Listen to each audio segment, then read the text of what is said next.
เมื่อเจ้ามามีอะไรมาด้วยเจ้า เจ้าจะเอาแต่สุขสนุกฉะไหนมามือเปล่าแล้วจะเอาอะไรไป เจ้าก็ไปมือเปล่าเหมือนเจ้ามา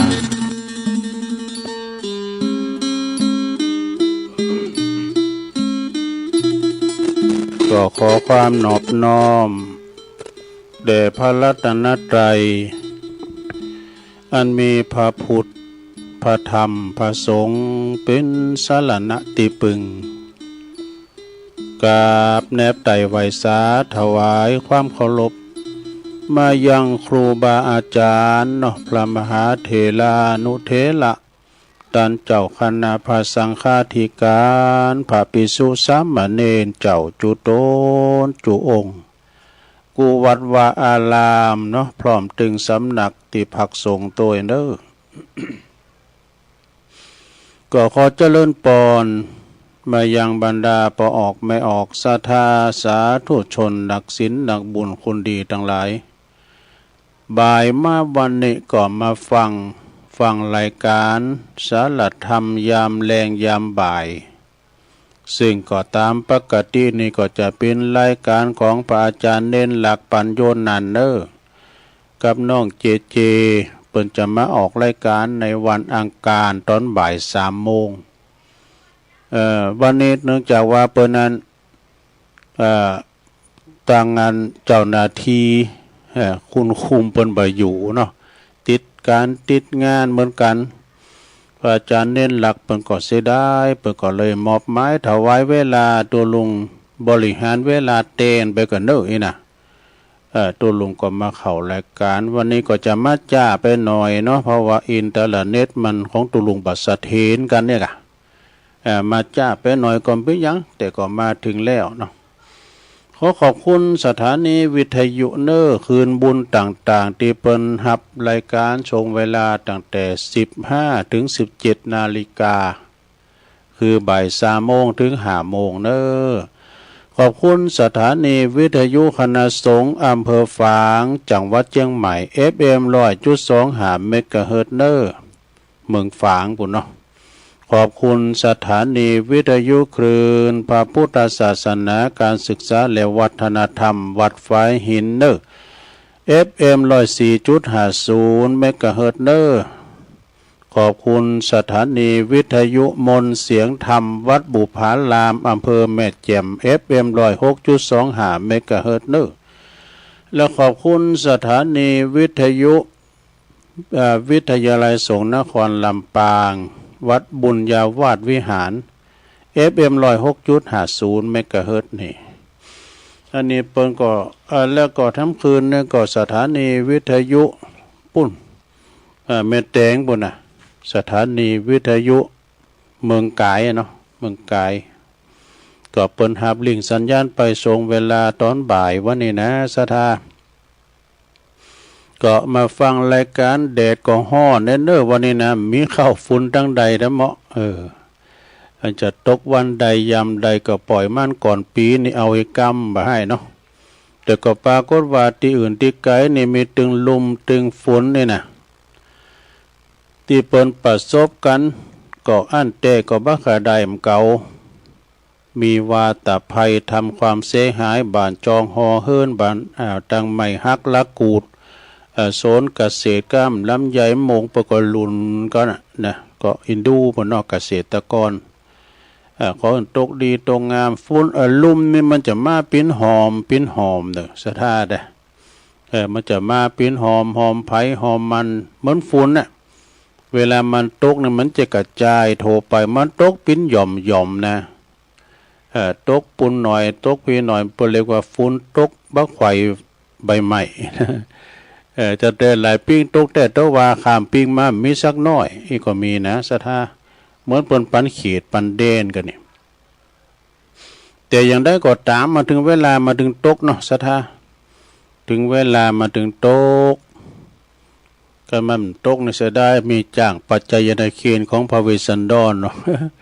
จ้างมงคลนี่ไปตั้งใดฝนจะตกตั้งนั้น มันต้องได้ทำฝุ่นเทมกันเนาะก็มาปะกันวันนี้เนาะก็ตรงกับวันอังคารที่8แล้วก็วันนี้เนาะวันนี้ก็วันอังคารที่8เดือนเมษายน2568ก็อย่างว่าเนาะตามปกติก็พระอาจารย์เน้นหลักเนี่ยเพิ่นก็จะมาเล่าก่อนปีใหม่นี่เพิ่นก็จะเล่าเรื่องกินเรื่องทานเรื่องงานวัฒนธรรมปีใหม่เมืองเฮานี่ฮดน้ำกันกาป่นบ้านกันปิ้นบ้านปิ้นบ้านตาลตุงตาลจอตาลไม้กำสาลีคุณไส้ใส่วัดกันนี่กะเปิ้นอลัมพาบทขูดเป้ากายน่ะเปิ้นจางวาหำไปแป้งเขาแคบเขาแต้นกันนี่นะสวัฒนธรรมเมื่อก่อนนี่จะปิ้นอย่างอันแต่ศรัทธาญาโยมละอ่อนก่อนนี่มันกั่นของกินพอนะล้อกะเขาแคบที่เปิ้นรั่วรูก็นี่เปิ้นมีการเมงานคืนบันใหม่ก้าปอยก้านะเปิ้นจะกุ้นขนมปาดรอกินนั่นขนมปาดกุนหม้อเปิ้นเตือนเจ้าภาพเปิ้นใจดีก็เอาอันก่อนเอาตอนเจ้าให้หมอนะดูละอ่อนนี่ก็แต่สัมพงบอกว่าเคละอ่อนเนี่ยเปิ้นเอาต้นไก่แจงว่าก็ท่าก็อยู่นะสมัยแต่ก่อนนี่มันจะมีอย่างหนักหลายเนาะก็ถ้ากินขนมปาดกันฉะนั้นวันนี้ก่อนไหนๆก็มาเตนพระอาจารย์เน้นหลักปัญโยนันเนาะที่แลบเปิ้นก็จะมาขอบคุณที่เปิ้นมาการมางาน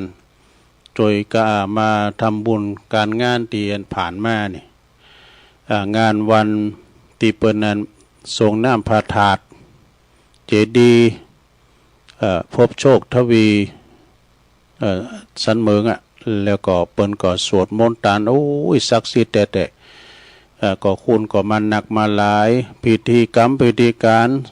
สังฆกรรมตั้งหลายการสวดโยโกห้องก็ศักดิ์สิทธิ์เนอะสวดมนต์ตันก็ตันแต้ศรัทธาเท่าแล้วก็เปิ้นก็มีเตดน้ำเตดธรรมเมื่อคำยามคืนลูกมาเมื่อเจ้าก็ไขตาพระเจ้าสืบชะตาวันที่1 เมษายนในเมตตาธรรมหลวงปอเบญจมิน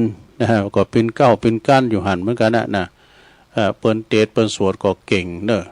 ทำคืนเปิ้นนอนกับท่านมหาเขาก็ในเมตตาธรรมอาจารย์ท่านพระอาจารย์มหาทวินจารุเตโชด็อกเตอร์อันนี้ก็เป็นเก้าเป็นก้านเปิ้นกำละเรื่องวัดบันเกิดเปิ้นได้แล้วก็ตุปิโยนะท่านพระอธิการอิทธิกรนะตุปิอิทธิกรเจ้าอาวาสพระอาจารย์เน้นหลักเขาเปิ้นก็หลายกะเนาะบ่ว่าจะเป็นนั่นปหลวงสมชายเพิ่มบุญมานี่ผู้จอยเบิ่มก็มาส่งตัวลุงวันนั้นนะ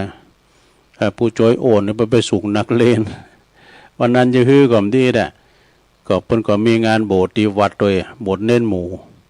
ที่วัดพระธาตุโดยหน่อยนี่ก็จำเป็นต้องมาก่อนบัดถึงงานสืบชะตาสกรรมเนาะก็มีพระอาจารย์ปนานโมนโป่งตุ้ย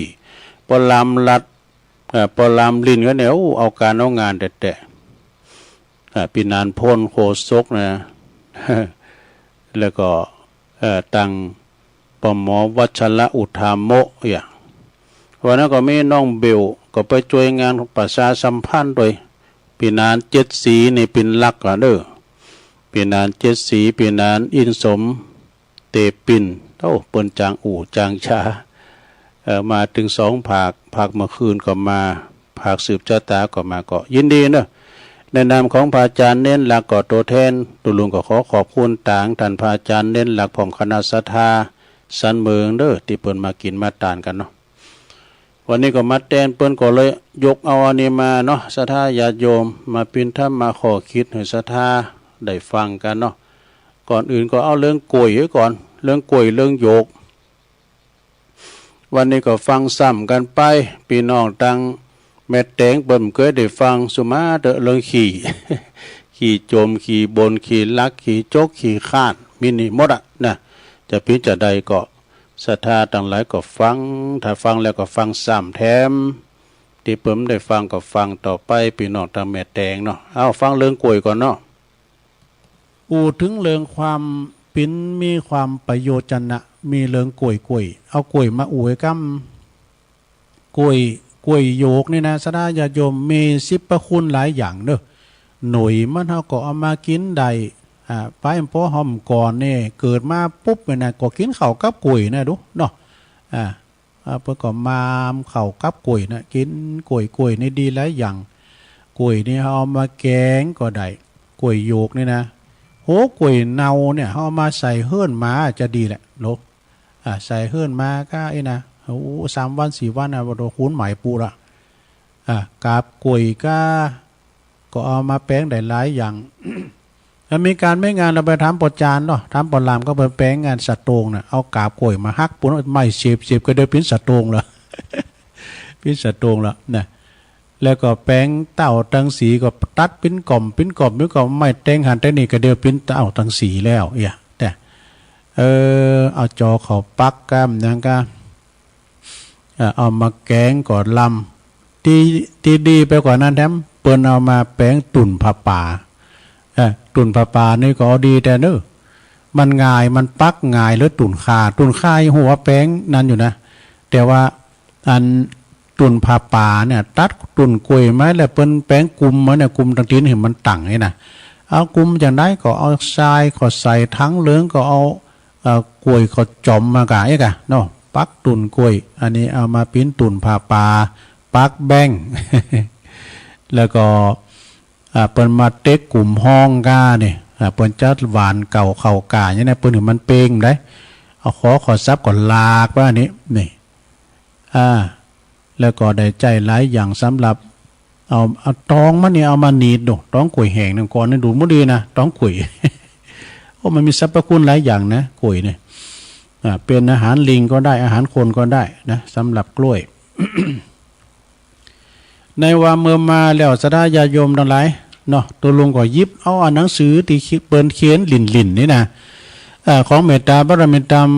หลวงปู่ตุลุงวัดเด้อท่านพระครูพิทักษ์ธรรมากรเนี่ยเปิ้นแจกหนังสือไว้ก็เป็นเรื่องตีนหน้าที่ว่าเฮาฟังแล้วก็สุมาเด้อกับเรื่องขี่นะขี่ต่างๆมันมีหลายขี่สดาลองฟังบ่เนี่ยบทมีเป็น30ปุ่นน่ะเคยเอามาวาแล้วกำเนี่ยก็เห็นเนาะกันวาแล้วได้ยินแล้วก็ฟังซ้ำทำเด้อสถาเด้ออันนี้นี่เฮาลองเอามาวาพอนะมันจะมีอย่างพองตุลุงขี่ลิ่นขี่ลักขี่โลบขี่หลอกขี่ลับขี่ลบเนี่ย ขี่หลงขี่ลืมขี่ลุ่มขี่เหล่าโอ้ไอ้ขี่ขี่ชกขี่โกงขี่ซอขี่แอลขี่วอก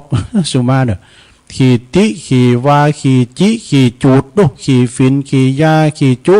ขี่จมขี่แจงขี่ด่า มันจะมีกรรมอธิบายนะโลเด้อขี่เมานี่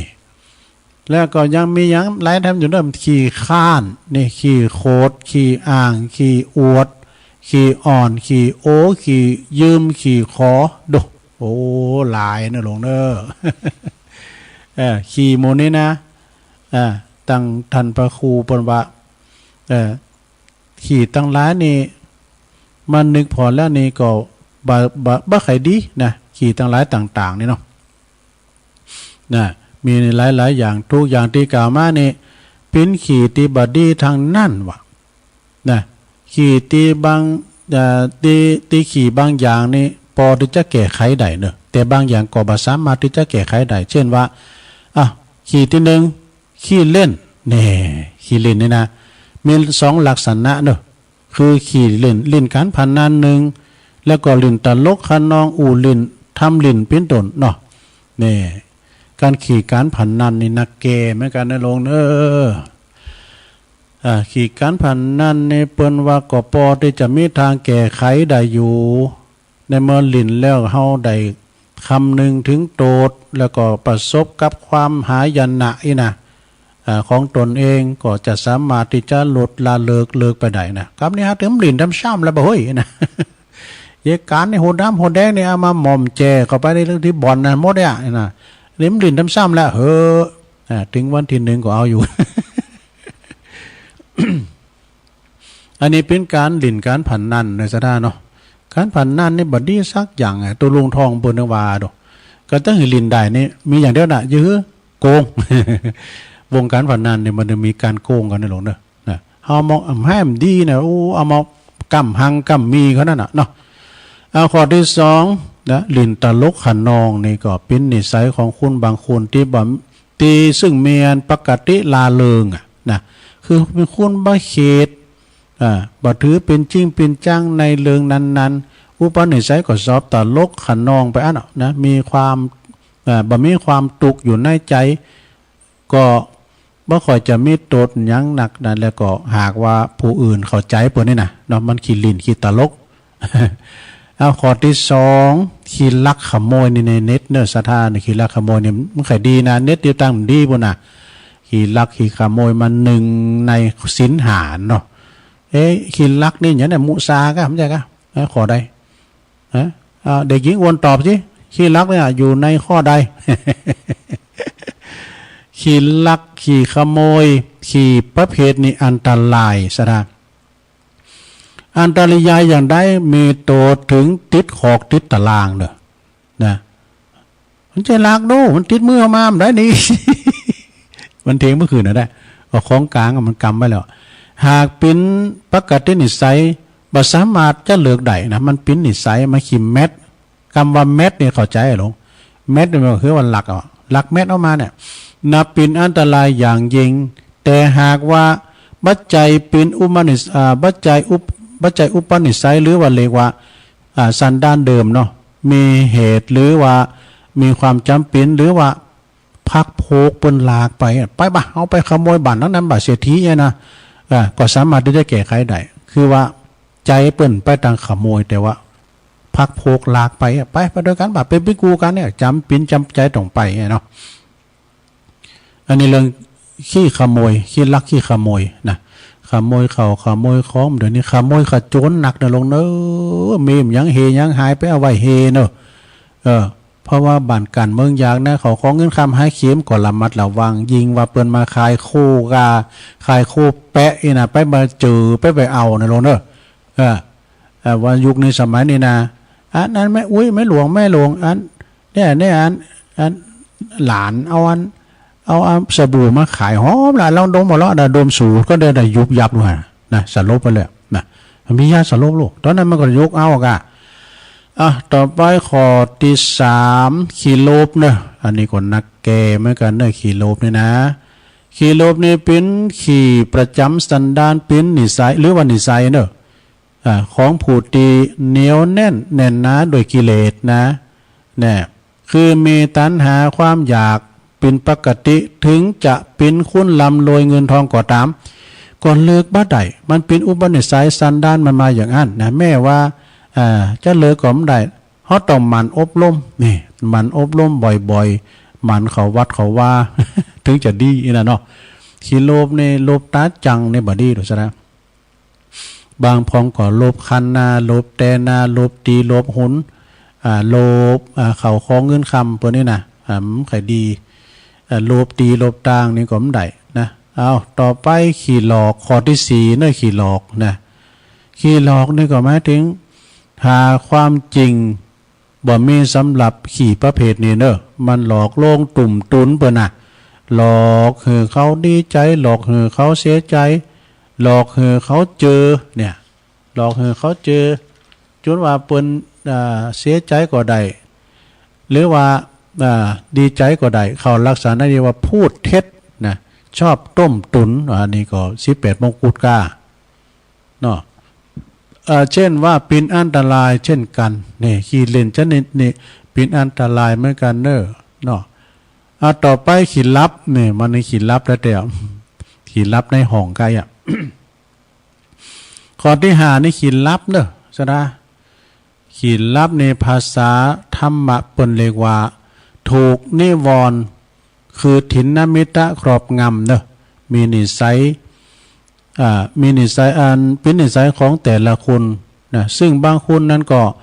อาจจะมาบ่มีอาจจะบ่มีนะที่ขีดลับนี่นะ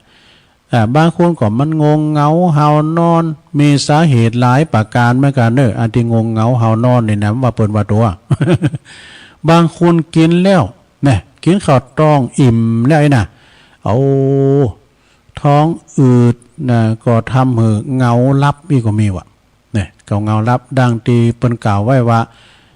หนังท้องตึงหนังตาก็หย่อนเนี่ยก็ม้อยหลับไป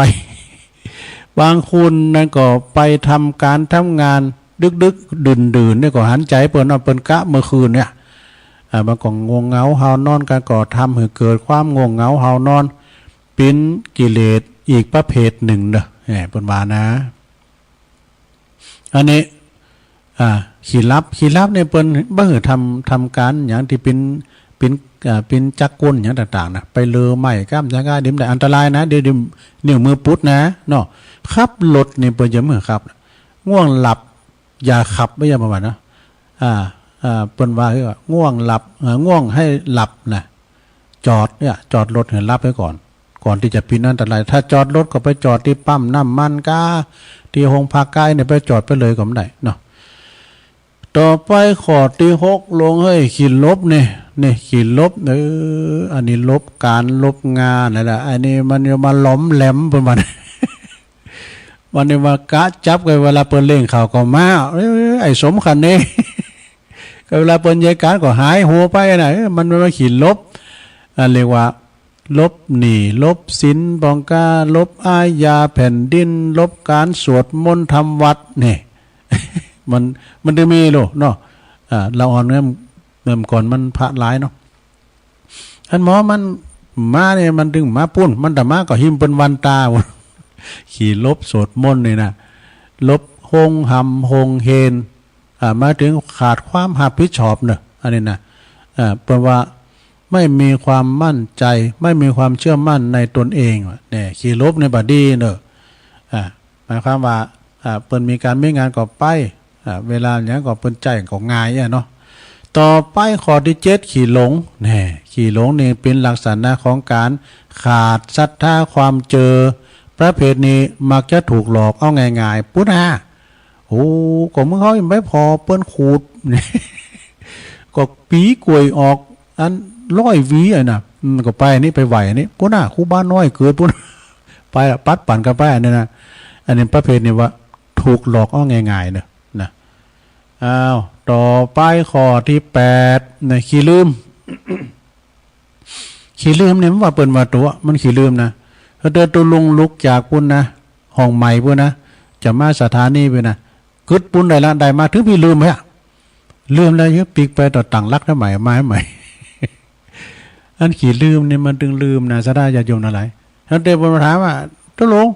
ฉันเข้าก้ามอย่างวันเนี่ยคือ70,000เหมือนกันเนอะ คือ70,000น่ะก็เดียวกันนะไป70,000ก็เดียวคือจะได้ละนะจอพักปังเนี่ยขี้ลืมมักจะเกิดขึ้นกับผู้สูงวัยสวเนอะซึ่งจะเป็นธรรมดาคนแก่ก็บ่ค่อยจะมีสติสัมปชัญญะนะหลงลืมนะสมองเสื่อมไปพองกาอัลไซเมอร์ก็อย่าง มันถึงจะขี้ลืมมันก็สัจธรรมนะลงเนอะมันถึงจะลืมพองนะก็ไปตามสัจธรรมข้อที่9หูย30ปลายมันเต้นแล้วใช่กะขี้ลมนี่ขี้ลมนี่ไปพี่จะคือเป็นลักษณะของคนที่สอบอุบัติตรงกับความเป็นจริงในขี้ลุ่มบ่ะนะไอ้ขี้ลุ่มหลง 3 คู่ได้เปิกมันด้วยเว้ยอันนี้เข้าใจหรอคำว่า3คือได้3คู่ผู้จักคู่คู่ได้บนตีเข่านะหลง3 คู่ได้เปิกมันด้วยหมายความว่ามันหนักโดยปริมาณแต่มันมีความจริงนะปิ่นป่อนโมหกปกลมไปเลยขี่ลุ่มนะปวดท้มว่าเนี่ยเนาะสมมุตินะก็ไปเล่งควายอย่างได้ไหนเนี่ยกดตาอย่ามืดโมไว้ปุตโตไปซ้ำพอตาเนี่ยปุตโตเหลือผักเดียวเนี่ยปุตโตปีกไปพอเนี่ยเพื่อว่าน้ำไผ่ก้องอันหอยเนี่ยแผลไปหันหยาบขี้ลุ่มได้อย่างลงทองมือก่อนอันหมาเนี่ยมันโศกอันเอาไว้ตำหรือวันเอาไว้ทำถูกตอนะมันลายบุพามเนาะ ลูกโซ่มา4 ตัวมันดึงพอรู้พอเต่าเอาตนาเป็นไปเตี้ย รู้มันสี่ตัวแล้วบุตรตายย่ำแตกเห่าด้วยแม่มันงงไงขี่ลุ่มเสียงเตี้ยเนาะก็รู้มันในตาย่ำแตกเดี๋ยวนี้เนาะเอาบางที่มันมานหนูม้าแม่นั่นน่ะอันไหลปู่พามนี่เอาหัวไปตามดูตอเนี่ยลุงโซดมา4 ตัวมาดึงพอรู้พอเต่าเอาตนาเป็นป้าเดือดโศกพันมันโศกหรอกลูกมันก็เหมือนกันว่าปวดลูกมันก็เจอแม่ก็มันก็ว่าออกจากต้องแม่มาแล้วปวดตาย่ำเต้นแตกได้เห่าด้วยแม่มันปิ้นหลุบสมาเนี่ยอันนี้ต่างนอกมาต่อไปนะขี่ลุ่ม ขี่ลุ่มในลักษณะที่ว่าอูจาไม่ตรงกับความเป็นจริงเป็นเรื่องเสียแสงแก่งแต่งเอาจัดอยู่ในประเภทพูดเพ้อเจ้อหาสาระไม่ได้นี่สนะเนาะไปขี่ลุ่มนะลองเนอะขอที่10ขี่เหล้าปุร้อยเจอแล้วเว้ยหนาเลยเจอแล้วขี่เหล้าในประเภทนี้เป็นคุณประเภทนี้เป็นผู้ตีหูจักกันโถไปบางคุณเสผู้เสคุณเสสติเสชีวิตเสการเสงานมีตังเลิกใดอยู่ตีการตัดสินใจนี่มันมีเปิดละเปิดเตือนสัทธาญาติโยมอะไรมันจะว่านะเปิ้นขีดเหล่าเนี่ยเปิ้นเลิกใดแล้วเปิ้นมาโบสถ์ดูแต่เปิ้นกว่าเปิ้นจะย่อมรับเปิ้นก็ทำใจขนาดนะมาโบสถ์แล้วมีหันลายที่อย่างตุลุงวานะเปิ้นโบสถ์แล้วเปิ้นซิกเปิ้นโบสถ์ธรรมกายแล้วเปิ้นโบสถ์แล้วซิกพอดีก็อันอยู่ไปเปิ้นขึ้นว่าวัดตังปุนเปิ้นขาดด้วยขาดตุหลวงเปิ้นก็เอาตุเจ้าต้นนี้ไปก่อนไปขี่เราหลวงเก่าโลเอาไปอยู่ปุถโธน้ำมันกึดเหมือนสางซะนะเปิ้นแปลงถาดว่ะเปิ้นแปลงถาดนี่แล้วไปเป็นเก้าเป็นการหานะเปิ้นก็เยอะว่ามีบารมีโวยนะก็จะกึดถาดเปิ้นมาหอมก็โลแป้งอย่างกว่าแล้วโวยนี่มันพิจารณาดูเพราะว่าคนล้มอย่าข้ามนะขีดเหล่านี้เปิ้นก็ฟื้นโตได้เหมือนกันเด้อนะ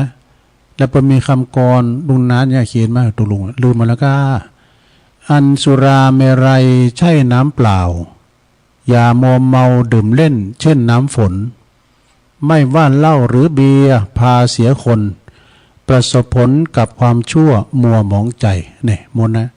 หมดค่าเหล้าเท่าไรไม่เคยหวั่นรอถึงวันชีพดับตับแข็ง หากวันไหนไม่ได้กินแทบสิ้นแรงคอทองแดงอย่างฉันรอวันตายเนี่ยมันอย่างอี้นะสัทธาญาติโยมเนาะไผเลิกใดก็เลิกไปเนาะแต่บางพองไปกินปิญญากะไสนะเนาะแต่กินไอ้หน่อยมันกินข้าวล้ำแม่ตุข้าแม่น้ำลายให้หน่อยนึงอย่า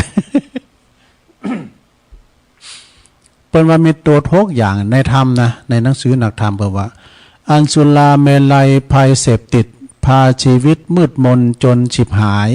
1สินทรัพย์ของตนนั้นพลันวอดวาย2อาจตายด้วยทะเลาะเพราะความเมา3เจ็บป่วยด้วยโรคาพยาธิ4ถูกตำหนินินทาพาอับเฉาเนี่ย5หน้าด้านหนักหนาเวลาเมา6โง่เขลาปัญญาหดหมดสิ้นดูปัญญาหดไปกันซะนะเนาะแต่เปิ้นเลิกใดก็ดีเนาะถ้าเปิ้นเลิกใดก็ดีก็จะเป็นเกี่ยวเป็นคุ้นมาถ้ากินต่อไปนี่ก็นึงก็เสียทรัพย์อยู่แล้วนะมันแปลงเนาะกินไปมันแปลงแล้วก็บั่นทอนสุขภาพร่างกายเข้าไปจากนั้นก็เลิกใดก็เลิกไปทำพองนี่นะคำสาปุ๊บตึ้มแตะต่องเลยนะโอ้ดีเตะออมสารแล้วหายทำนี่กำนี้เนี่ยคำสารนี่หายติ้มตีเนอะออมสารทำเก่าเดินในย่างเอาทำลายอยู่เนอะลงเนอะข้อที่11นะขี้อู้เนี่ยสอบคุยโมโวลมอู้ทั้งเรื่องจริงแล้วก็เรื่องที่บัดจริงนะเป็นลักษณะของคุณบางคุณก็เป็นอันอดภัยนะได้เหมือนกันเนี่ยอดภัยก็หมายความว่าปากไปอู่ไปแล้วก็เป็นภัยกับปากเองเนาะปากพาจนเนาะต่อไปข้อที่12ขี้ช้อขี้โกงประเภทนี้อันตรายเนี่ยขี้ช้อขี้โกงนี่นะอันตรายอย่างยิ่งประเภทชาติบ้านเมืองเดือดร้อนวุ่นวายขี้ประเภทนี้ภาษาโทรไปเปิ้นเรียกว่าคอร์รัปชันนี่ว่าเนาะ เอาคอร์รัปชันขี้ซอขี้โกงปนนี้นะ ต่อไปข้อที่14ลงเอ้ยรับไปแล้วก้าข้อที่14พี่น้องตามเมืองฟางก็ฟังอยู่นอกเมืองลี่ก็ฟังอยู่นะมึนๆได้แต่มาแมนมาให้เตอเนี่ยเปิ้นหือมาเปลี่ยนเปิ้นนี่ มาเตนเปิ้นฟ้าห้องกระลึงนำเจ้านั้นนึงว่ามันได้จัดรายการได้ไงเนาะวิทยุตังไฟตังงานบ้านตังจอมต้องนี่ก็ดักไปกำหนึ่งหรอเจ้านะดักไปกำเดี๋ยวนี้ดังละเนาะข้อที่14ขี่ซอเนอะ ขี่ซอนี่ก็หมายถึงประจบสอพลอนี่คนขี่ประจบสอพลอยุให้ตำยุให้รำตำให้รั่วนี่เป็นก็เป็นอันตรายเช่นกันสร้างความแตกแยกสามัคคีนี่ก็คือขี่ประเภทนี่แหละนี่สร้างความแตกแยกได้ขี่ซอเนี่ยนะไปซอเหือนคุณนั้นไปอู่ซอคือคุณนั้นเนี่ยคือไปเป่าไปบอกเหือเปิ้นนี่กะ ไปอู่ซอเป็นแบบเป็นความจริงอันเนี่ยไปสอนแล้วก็คนที่เปิ้นฟังแล้วก็นึกว่าเป็นความจริงเนี่ยก็เกิดอันตรายสร้างความแตกแยกเนื้อสนิทนี่นะบ่ค่อยดีสักเท่าใดเนาะข้อที่15โดลงให้กันแล้วได้กึ่งนะข้อที่15นี่ก็ขี้แอวชีพจรลงเท้าเป็นนิสัยของคนที่สอบอยู่กับตีบ่ได้นะเดี๋ยวก็ไปโน่นเดี๋ยวก็นี่ภาษาศาสตร์ภาษาโหราศาสตร์เรียกว่าเขาตกฤกษ์เทวดาจร ก็มันแอวใดก็ดีแอวใดแอวดีก็แอวไปศรัทธาญาติโยมทั้งหลายแต่ยิ่งมาเดี๋ยวนี้ไปแอวที่คุณน้าแน่นเนอะนะไปไหนก็ไปกัดไปลีก็ซื้อเข่าซื้อของแล้วก็เฝ้าปิกเนอะแม่บ้านเนอะพ่อบ้านเฝ้าไปเฝ้าปิกโมปนปิดกาดไปจนหลายกาเนาะแต่ว่าดีลำเดี๋ยวนี้ก็ฟื้นโตขึ้นมาละตั้งเฮาและตั้งเปิ้นในเปิ้นโทเปิ้นเปิดกันหมดละกาดก้ามอย่างไรนี่นะขี้แอววานผ่านบรรดาต่อไปขอที่16ในขี่วอกเนอะสมัยเนี่ยลูกเนี่ย คุณขี่วอกเนี่ยปุดไปเจอมันนะบดวอกนี่จอดแอวแล้วนั่นนี่ มันขี่วอกนี่คือว่าเป็นลักษณะที่ว่าหน้าไหวหลังหลอกเนี่ยหน้าไหวหลังหลอกขี่อูปลอกปลิ้นเนี่ยหาตีจำหาตีสะตีซ้ำบ่ได้ตีกอตีกรรมบ่ได้เหมือนลิงยันใดก็อย่างนั้นวะดูเนี่ยขี่วอกนี่นะเฮาก่ออันมาดีก็จะไปคบให้ ต่อไปข้อที่17ขีติขีวาอันนี้นี่ชังติเปิ้นมีดอกเนาะเปิ้นแป้งผัดเจ้าจัดหม้อนี่ไปติเปิ้นนี่เนาะอันนี้เปิ้นปั่นผัดเจ้าจัดงามแล้วผมมีติดมาแล้วเอาลองเอาไปเจอไอ้หม้อไอ้ชังติมารอน่ะชังติมาก็มาพอเรียบไปเรียบมาพุทธลักษณะก็งามดีดอกนะพุทธศีลงามเองแต่ไอ้ในปุถุกวัดแต่นี่เขาหูต่างแล้วนี่แต้มยังมันปากบ่ได้ ก้านมาอยู่ขีตินี่นะก้านมาอยู่ขีติขีวานี่เป็นลักษณะนะสอบตำนิติเตนสอบตำนิติเตนเราหนาจ้าขวัญเปิ้นคุณนั้นอย่างอั้นคุณนี้อย่างเจ้าบ้านคุณนั้นอย่างอั้นเราเข้ามีให้เราโหเรามีนะเนาะเราไปเนี่ยอันนี้คุณที่ขี่สอบตำนี้ขี่ตีขี่ตายขี่วายังหันยังก็ติมดหันยังก็สอบวิพากษ์วิจารณ์ภาษาธรรมะเปิดเรียกว่านินทาเนี่ยนินทาแต่ว่าทุกคนเนี่ยก็จะต้องประสบพบเจอเหมือนกันหมดกรรมว่านินทานะดังกรรมที่บาลีที่บนเก่ารับรองไว้ว่านัตถิโลเกอนินทิโตคุณติมถูกนินทานี่มีในโลกเนาะแม้แต่พระพุทธเจ้าก็ยังถูกนินทานะเหมือนกันโมชดาญาโยมมาดึงที่ศีลนินทาดึงเมเนาะเปิดเรียกว่าโลกธรรม8นะที่ศีลนินทาเนี่ยนะ มีลาภเสริมลาภมียศก็เสริมยศนะมีสรรเสริญก็มีนินทามีสุขก็มีทุกข์นี่มันมาด้วยกันเนาะเป็นธรรมกูกับโลกสรรเสริญนำไปบางคนก็มันจะมาสรรเสริญเฮายกยอต่อฝ่ายเฮาเนาะ เป็นสรรเสริญโอ้ดีอย่างนั้นดีอย่างนี้เฮาก็ดีใจเนี่ยเป็นอย่างก็เรียกว่ามันมาติเฮาใจเฮาก็ตกลงไปเนี่ยมันเป็นอย่างนี้ดอกคำสรรเสริญนินทานนี่ก็มีเหมือนกันนะมีผลเหมือนกันเนอะแต่บางคนในหูนักไว้มันต้องไปฟังนี่นะต้องไปฟังคำติเตียนนินตาอย่างตุลุงเราเรื่องกบตาบอดหูหกปิ้นใบน้ำต่างหากนะเปิ้นแข่งขันกบตัวใดมันจะขึ้นไปได้หันขึ้นถึงปลายยอดปุ่นหมุนนั้นขึ้นก็ตกหมุนนั้นขึ้นก็ตกเปิ้นเซไหนก็เซมขึ้นกบตัวหนึ่งขึ้นไปถึงปลายเปิ้นเซกันมันก็ไม่ได้ยินเป็นว่ามันเป็นกบใบหูก็ไม่ได้ยินปิ้นใบมันต่างหากอันนี้มันครับว่ามันเจอหมันในตัวเก่ามันต้องเจอคูณเชละมันจะเชไปจะหื้มหัวไอ้น่ะเจอหมันในตัวเก่าของมันเนี่ยเหมือนกับเนี่ยคุณติสินนินตาเนี่ยนะคุณเปิ้นติเฮาในสนเตเปิ้นก็ติตั้งดีเปิ้นก็ติตั้งถูกตักเตือนนี่นะเนาะแต่ว่าคุณติใดใกล้คือเซก็มีนะสถานเนาะเอาผ่านไปต่อไปข้อที่18ขีจิขีจูด อยู่ไหนมันเป็นสุขบ่ขีจิขีจูดเพิ่นสะดุ้งนี่นะนี่เป็นลักษณะของคนที่อยู่บ่เป็นสุขจำจิจำเพราะว่าจำนี่จิหันนี่นะจิจูดด้วยกะชอบยุแยงแต่แข่งรัวอันนี้ก็เหมือนก่อไฟเหมือนก่อเจือเพลิงเจือไฟนี่ก็ดีเหมือนกันเนอะมันก็ดีเหมือนกันนะจิจูดปนนี้นะ ยุให้ลำตำให้รั่วนะต่อไปข้อที่19ลงเวลาเหลือหลายอยู่นะพุทโธเวลาเหลือจัดหลายแล้วลงการจบนี่เดี๋ยวอย่ามาวานั่นแหละไม่ได้ตั้งตูนะ ข้อที่19ขี่ฟินขี่ยาเอาแล้วปุถุประเภทนี้เป็นอันตรายมากสังคมประเภทชาติ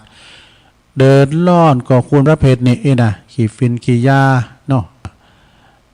ต่อไปข้อที่20ขี่จุ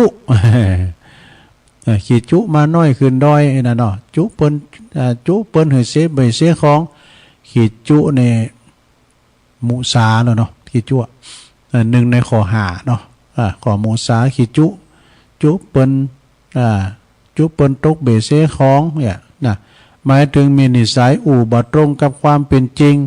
โกหกปดเฮ็ดเช่นหันก็ว่าบ่หันฮู้ก็บอกว่าบ่ฮู้เนี่ยอย่างนี้เป็นต้นเนาะขี้จุเปิ้นอันนี้เป็นข้อที่20ต่อไปก็เป็นข้อที่21นะสถาไก่ความจริงจะจบแล้วนะ ไก่ความจริงจะจบแล้วข้อที่21ขี้จุ่มขี้แจ้งขี้ดาปุดโตอันนี้มันถึงมีเหมือนกันหมดนะว่าเปิ้นว่าตัวลุงเอาเขาเงินโต๊ะเก่าแจงเงินโต๊ะเก่าแจงน้ำแจงจุ่มเงินโต๊ะเก่าก็ไม่ยังมาขี่ลืมจี้เราเดินในแว่นตาก้างอยู่หน้าผากนี่มันซอหาในบุตรหน้าพอใบเป็นว่าก้างอยู่หน้าผากเนี่ยมันจึงมีดอกเนาะขี่จุ่มขี่แจงขี่ดาอันนี้คุณประเภทนี้มักจะเกิดขึ้นกับผู้ที่สูงวัยสวทำแล้วประจำจิตเพราะจิตใจไม่ปล่อยวางให้พองในโลงเนอะปล่อยวางให้พองก็ปิ้นตุกคุณเฒ่าเฮานะปอหลงแม่หลงปอหมอนแม่หมอนเนี่ยปันปิ้นโหงลูกหลานน่ะสำเตอก็ปอแม่ก็ตามเด้อลูกหลานเนี่ยไปเอวที่ไหนมาเยี่ยมหู้จักปิกจักปอกไปการไปงานปอดึกปอเดินลูกเต่าของเปิ้นก็มากันหมดลูกเฮาเยี่ยมมาตำเดียวปุตมอนะเฮาเกิดใจแล้วดอกตึมปิ้นลับปิ้นนอนเวลาว่าอันเปิ้นมาปุ๊บเนี่ยเจ๋งจะได้รับขอนอนได้ยินเสียงรถเครื่องลูกเข้ามาก็ดีใจเนี่ยแล้วเด็กก็ขี่จุ่มขี่แจ้งขี่ดาลูกเต่าอันจุ่มแจ้งลูกเต่าอีกก็ดีเหมือนกันเนี่ยมันจะเกิดขึ้นกับคนสูงวัยต่อไปข้อที่22แล้วลงเลยขี้เมา ขี้เมานี่เป็นอย่างไรลงภาษาธรรมะเปิ้นเรียกว่าอวิชชาเนี่ยความหลงนะความหลงหมายถึงความบ่ฮู้ตามความเป็นจริงเนี่ยความอวิชชานี่นะความใบ้บอดความไม่รู้ความเป็นจริงจะปิ้นคุณหูเบาเจอฟังคุณหงายนี่ขี้เมาเนี่ยนะ เปิ้นจุเปิ้นหลอกได้ง่ายนะคุณขี่เมาเนี่ยต่อไปอันนี้ข้อที่23ขี้ข้านปุถุคุณสัพประเภทนี่นะไปอยู่ที่ไหนไผก็ให้เอาเนอะว่าไปในไปนอกเก่งยังมาพองคนถามอยู่ที่ไหนอายุต่อใดเห็นจบยังนักธรรมจันยังได้ซักยังสวดมนต์ได้ก็ได้กุ๊มาเนี่ยนี่นะ แต่ว่ามันหมันนี่เนาะ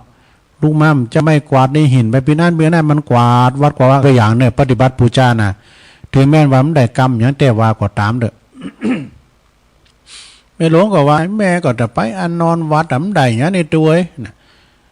ก็ไปปิ้นอย่างก็ไปปฏิบัติปูจาที่แม่ไปกวาดสีกวาดวัดกวาดว่าถ้าได้บุญก็กดได้กำแล้วกะละโจละจางละนางละตีก็กวาดไปหรอมันมดมันใหม่เนาะมันได้ตั้งหนึ่งก็ได้ตั้งหนึ่งพองก็ปฏิบัติดีแต่โธ่ปุถุกังโขงแก้วในมีการขี่เยอะขี่ยาก็ไม่ไปกวาดเนี่ยแล้วไอ้แม่เนี่ยมันได้ยังก็เปื้อนลูกมาก็มากวาดก็มันมดมันใหม่ดูก็ได้บุญให้น้ำต่อเนาะขี่ข้านประเภทนี่ไปอยู่กับไผก็ถึงสอบเนอะเพราะคุณขี่ข้านนี้นะประเภทนี้จัดอยู่ในอบายมุขอีกข้อหนึ่งเนี่ยอยู่ในอบายมุขกันนะหลวงขี่ข้านนี่นะเป็นว่าที่ว่าเกียรติค้านทำการทำงานเนี่ยมักจะอ้างหิวอยากกินข้าวนะมักจะอาจอิ่มแล้วมันกัดต้องอยู่เดี๋ยวกันไปฟ้ามันห้อนอยู่มันเอาอ่างขี้อ่างมันหนาวน้ำไปนะวะโอ้เจ้าอยู่กาควายแล้วเนี่ยบ่ไปมันได้ก็หาเนี่ยย่างโอ้ผ่านไปวันหนึ่งมันได้สักอย่างได้สักอย่างอันนี้เป็นคุณขี่ข้านคุณเฮานะกันคักนะอยู่ที่ไหนมอนนั้นเนี่ยมันคุณหับจ่างเนาะ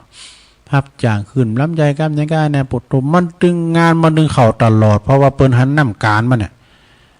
กันเลาะและไอ้ในไผ่ก็ไม่ไข่จางออกอันนี้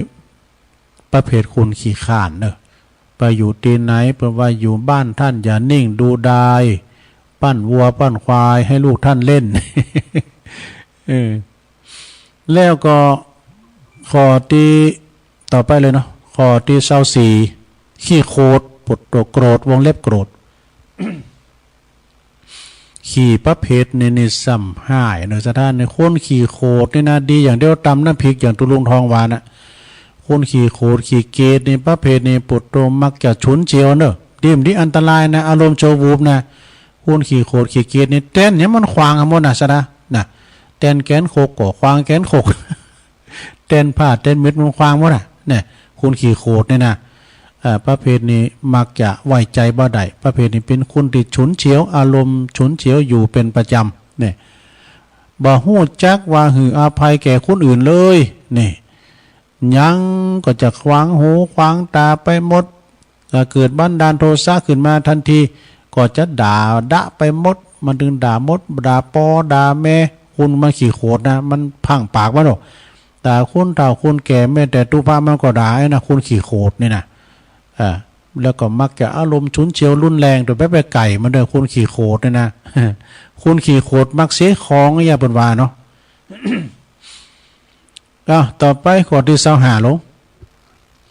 ข้อที่25คุณขี่อ่างนี่อ่างจะได้มันเป็นนิสัยของคุณอีกพวกหนึ่งเนี่ยมักจะอ่างโน่นอ้างนี่ อ้างโน่นอ้างนี่อ่างเจ็บต้องพองอ่างปวดพองอ่างห้อนพองอ่างหนาวพอง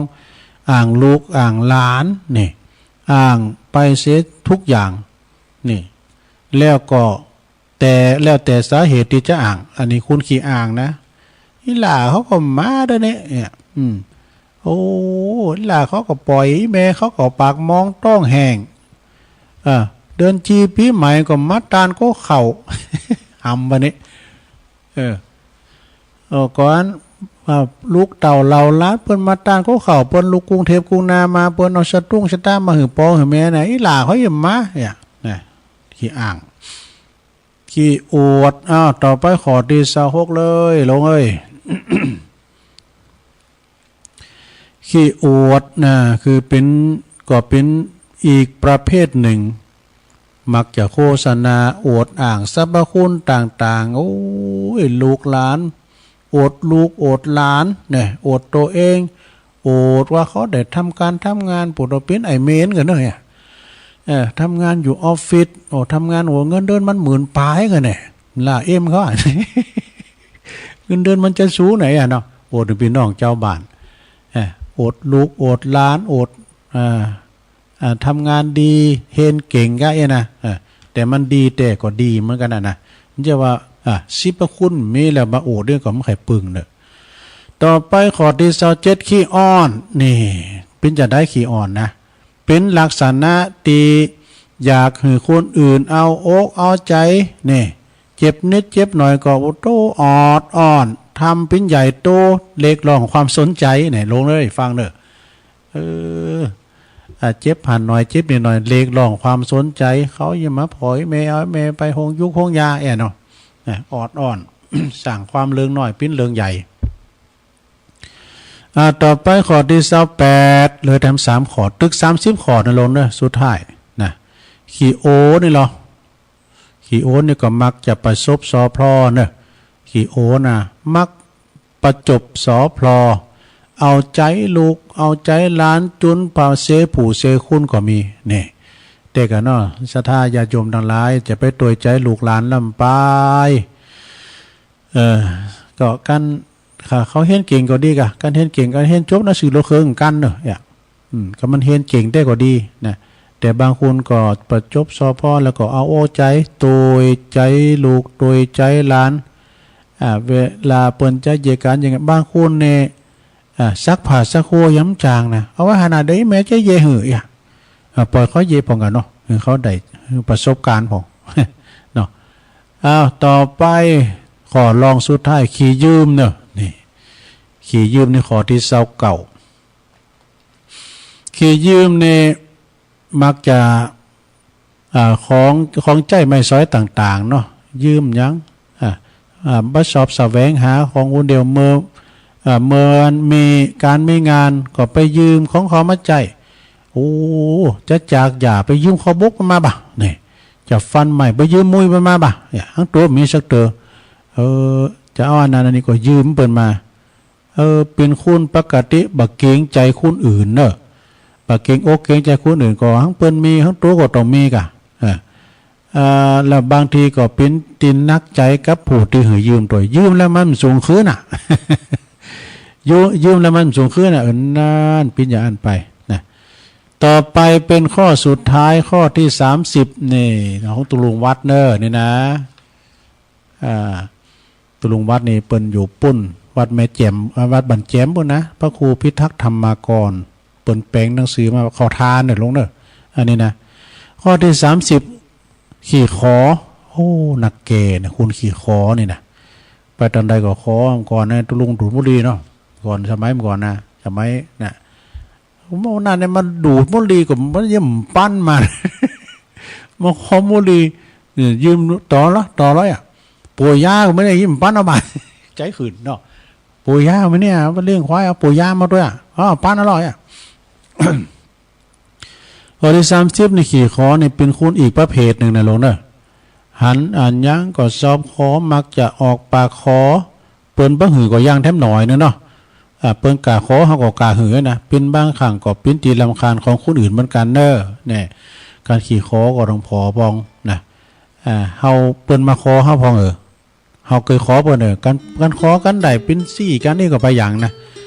การไปบันนั้นก็ขอไปบันนี้ก็ขออันนี้ก็นักแก่เนอะตีกล่าวมานี่เป็นขี่ที่บ่ค่อยดีเนอะแต่บางอย่างก็เมื่อหูจักทางแก้ไขก็เป็นการดียิงเนี่ยขี่ที่ดีมักจะเป็นดีเป็นอย่างเดียวนะขี่ที่ดีจะหันมีแต่ขี่ผึ่งอย่างเดียวนี่แต่ขี่ผึ่งนี่เปิ้นไหวเปิ้นสากันรู้เนาะซะนะ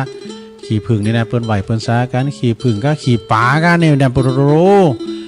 ขี่ป๋านี่นะมันคุ้มอย่ามออันนี้เป็นขี่ต่างๆในสดาเนี่ยก็ต้องเอามาเล่าสู่จู้กันฟัง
เอาแล้วศรัทธาญาติโยมทั้งหลาย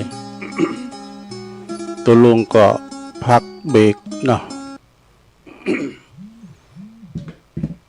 พักเบรกไปยกย้ายค่ายตีพอวันนั่งมึนลำไปก็ย้ายบาดด้วยหน่อย เจ็บหลังเจ็บเอวก็ยกย้ายค่ายตียืดเสียนยืดสายทำธุระส่วนโตวแล้วก็มานั่งอู่กันต่อในชั่วโมงที่สองเนอะ ขณะนี้ท่านทั้งหลายก็กำลังฟังรายการสารธรรมยามแรงยามบ่ายซึ่งวันนี้ก็ดำเนินรายการโดยตุลุงยองเนอะตามปกตินี่ก็จะเป็นรายการของท่านพระอาจารย์สมณเณรเอาลักษ์ปัญโยนันท์วัดสันเมืองเนอะตำบลหนองหล่องอำเภอเวงหนองหล่องเพิ่นจะมาดำเนินรายการจะมาเล่านิทานพองก้าเตดนำเราทำบางทีก็ลิ่นละครแล้วก็อู่กำบักเกาเลิงวัฒนธรรมเดินจีปีใหม่นะก็มีซับปะเนาะแต่เนื่องจากว่าวันนี้ก็คุณคุมเคืองนะเปิ่นติดทุละเนาะพระได้สามารถที่จะมาจัดได้ก็เลยยกยอดไว้อังการหน้าเนาะอังการหน้าก็มาปะกันแน่นอนสมณเณรเอาลักษ์ปัญโยนันท์ศรัทธาญาติโยมทั้งหลายตุลุงก่อนเราไปแล้ว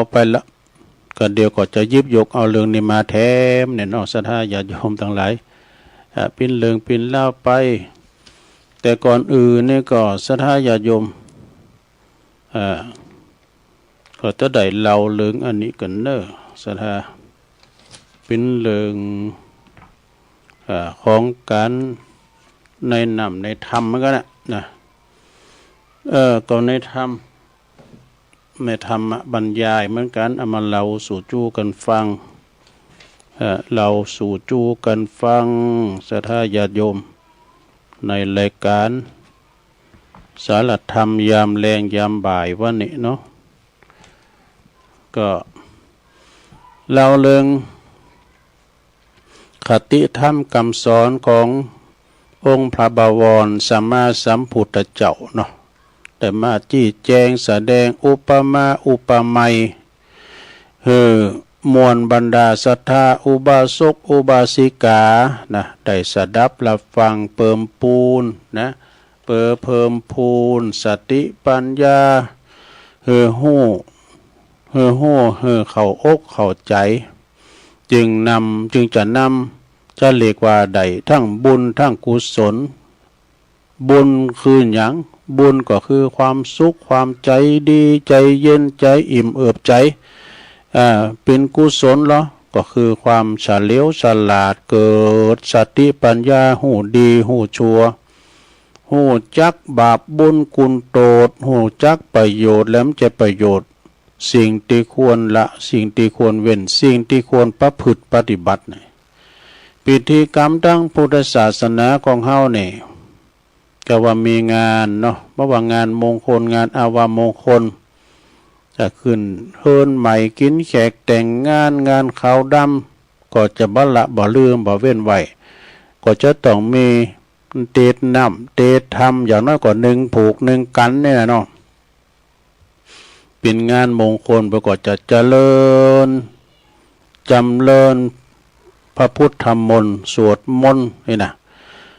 สื่อโพลาจาตากาสื่อโพลาจาตา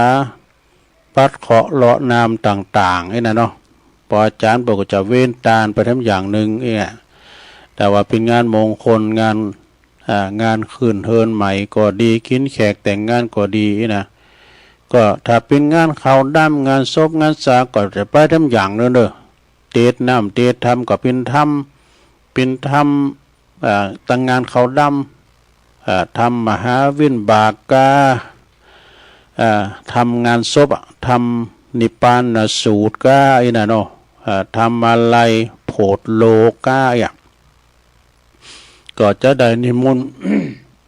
วันแรก2 วันแรกนั่นก็จะได้นิมนต์ตุลุงทาเขามาติดเอารู้จักบรรเทาไว้เกินนี่นะ เอาพระเนตรบรรเทามาสวดอภิธรรมไว้เกินนี่นะพอวันสุดท้ายเอามาเป็นสุดเลยเอาที่ไหนเอาตุเจ้าที่เปิ้น มีจือมีเสียงหน่อยเนาะเอามาเตดนำเตธรรมแล้วก็สวดอภิธรรมแต่บางทีในประสวดสียาก็มีเนอะสถาสวดสียานี่เปิดก็สวดเอกอะสวดเขาดำถ้าว่าสวดเบิกในสวดงานปล่อยโลงกาสวดงานปล่อยโลงสวดสียานี่นะสวดนั้นสวดเบิกนี่นะเบิกเนตรโบสถ์พระเจ้าเอกอะอย่างงานเขาดำก็มีพระธรรมเทศนาอย่างน้อยก็1ผูกเกี่ยวกับงานปิ่นงานตายก็เรื่องอนิจจังทุกขังอนัตตาความว่าหมั่นบ่เตงของชีวิตเฮานี่สอนอยู่โดยความบ่ประมาทขาดสตินะมันรักษาศีลกินต้านไปอย่างอี้เป็นต้นฟังพองเนี่ยกำลังตุเจ้าปันศีลแล้วปู่จานอารัธนากะโลมะไปละเนาะตุเจ้าตั้งนะโมนะดักวิเด้นะก็เดินไปเข้ากระถานะโสลานามาเหเนยังปุตตะเสทังนะเมตวาตุลุงท้าก็เตะไปดีๆน่ะก็เดียวตั้งหลุมมาแล้วเอาละแข่งกันแล้วเฮ้ยพองก็เอาในเม็ดทานตะวันมาครบพองก็เอาวันกระเพาะปลามาเลงกันนั้นว่าเขาตุ่มมาเลยของวางเลยกินปีดีหนังมีเป็นบางตีนะจะบั่นเฮาเมืองเฮาแหละน้ำปลามันน้ำปลาไม้น่ะนี่น้ำ3 ถ้วยนะมาเลยแหละตัวลุงท้ายก็ตีไปได้ๆก็เขาอย่ามาลบโกนประสาทน้ำเลยตัวลุงท้ายก็ตีไปซะท้ายก็กินไปผ่อนน่ะตัวเจ้าไปเนี่ยตัวลุงท้ายก็ตีไปกินข้าวตุ่มนั้นมันแห้งเนี่ยตัวลุงท้ายก็ตีไปก็คืนน้ำลายไปด้วยกินข้าวตุ่มมันแห้งเนี่ยคอนต้องหลังขออย่ามาแก่งกันเลยตุลุงท่านะอันนี้สัทธาญาโยมเนาะเจ้าปูนเฮานี่ก็บ่ใครต่างอกต่างใจบ่ใครต่างสติสดับเราฟังกันสักเท่าใดหนักเด้อเพิ่นว่านะบ่ว่าจะเป็นคุณฮู้นักเพราะว่าฮู้นักฮู้น้อยมีสติปัญญาระดับไหนก็ตามบางคนในคุณแต่คุณว่าแด่ๆนะอันนี้นักเทศน์เพิ่นเล่าตุลุงฟังนะบทระดับไหนเป็นข้าราชการนะจำเตือนนะต่อมาแข่งกับตูเจ้าตีน2 ธรรมะนี่นะส่วนมาก็ฟังพอเอาเป็นพิธีก็มีฟังหูซ้ายออกหูขวาฟังไปฟังมาเท่าเดียวก็นั่งรับไปสมาธิจิตบ่ตั้งมั่นนะบ่มีการตั้งจิตตะบ่มีทั้งจิตตะและวิมังสาบ่จดจ่อบ่ไตร่ตรองบ่ไตร่ตรองเลยว่าภาษาธรรมะเปิ้นเรียกว่าโสตะสุญโญเนอะโสตะนี่แปลว่าโสตประสาทหูโสตะสุญโญก็มีหูเสียเปล่าไล่ประโยชน์ว่าเพิ่นว่านะบ่สอบฟังแต่เพราะว่าบ่สอบฟังสิ่งที่เป็นสาระเป็นสิริมังกลเป็นมงคลแต่สอบฟังไปถึงสิ่งที่ไล่สาระนี่อัปมงคลเปิ้นเราขวัญกันที่หันกะเปิ้นซุ่มโง่ซุ่มควายกันปวดหูตังแล้วนี่เปิ้นเราคุณนั้นเป็นอย่างอี้คุณนี้เป็นอย่างอั้นเราเอาหูไปฟังอันนี้นะหูหรือโสตทวารนี่ซึ่งเป็นอวัยวะส่วนหนึ่งเนื้อที่สำคัญนะหูเป็นใหญ่ในการฟังตาเป็นใหญ่ในการดูนี่แล้วปากเป็นใหญ่ในการปากการการกิน2 อย่างปากนี่นะมีเป็นอินทรีย์ที่ส่วนใหญ่ที่ในร่างกายของคนเฮาเนี่ยลำโพงก็คือใบหูเขาเนี่ยนะซ้ายขวานี่ใบหูซ้ายขวานี่นะธรรมศาสตร์เพิ่นสร้างมาโดยเพื่อไว้รับฟังแต่ว่าหูคนเฮานี่ก็ตอนเด็กก็ไปฟังสิ่งที่บ่มีประโยชน์นะไร้สาระไปเปิ้นว่าบางคนก็หูเหมือนกันหูเส้นหูยาวบางคนก็หูหล่อบางคนก็หูต๊อบแต่บางคนในหูยาวนี่เปิ้นว่าอายุมันยืนยาวนะจะเท็จจริงอย่างได้นี่ก็ลองสังเกตพอเองเถอะครูบาอาจารย์ก็เหมือนกันนะเนาะที่เปิ้นมีใบหูยาวนะใบหูยาวนี่นะเหมือนพระเจ้าซะนะพระเจ้านี่เปิ้นติ่งหูเปิ้นยาวดอกเนาะแต่ก็คงจะมีความจริงอยู่เนอะ เพราะว่าคุณหูยาวนี่มันจะมีอายุหมันยืนยาวนะก็เปรียบเทียบกันเป็นหูยาวนี่เป็นว่าหูนักหูแน่นบ่ใจหูเบานะเป็นหูนักบ่ใจหูเบาเอาเป็นว่าคือว่าเจออย่างง่ายๆนะต้องมาพิจารณาไตร่ตรองไขโคนโดยเหตุโดยผลเสียก่อนมีความคิดนักแน่นหูที่มีไว้สำหรับฟัง